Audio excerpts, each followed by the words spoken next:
The Supreme Court decision to end race-conscious admissions does not end race-conscious admissions. It certainly reverses the standard or the precedent we've had for at least 45 years as to how we can admit students with race consciousness in mind.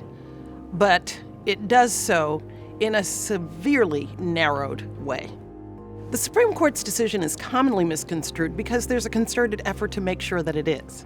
In other words, there are people that would like us to think that affirmative action is dead in every single aspect. The misconstruction is that diversity can no longer be a value that a higher education institution serves. It still can be. We just need to be very, very careful about the way we pursue those goals. It is important for us to remember that the Supreme Court's decision does not prevent us from recruiting students of a diverse and racial ethnic background. It is very important for us to go to schools, go to colleges, increase their understanding of public health and what it offers as a career, and as such, encourage them to apply to these programs. Once you have enough of diversity within your applicant pool, half the work is done, and that increases our likelihood of finding committed and competent students to join our graduate programs.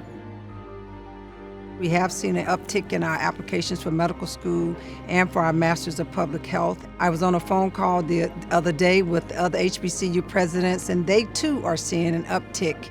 And so what do we do with that information? It's about increasing the number of faculty and also making sure that we are modernizing the curriculum to actually be even more inclusive. So we are being prepared in the way to accept an increase in the number of students, but we want to be able to give them continued rich experience.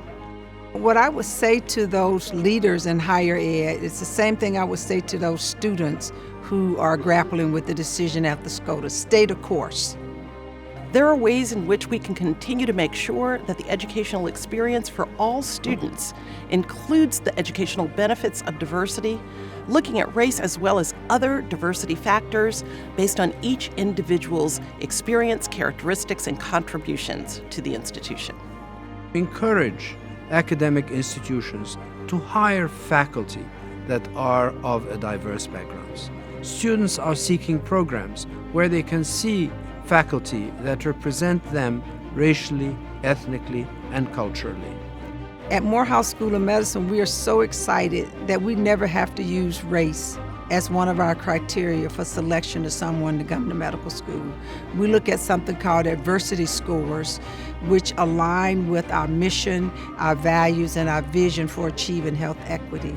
And we've been able to continue to seat a diverse class, and I think we're going to be able to do this into the future.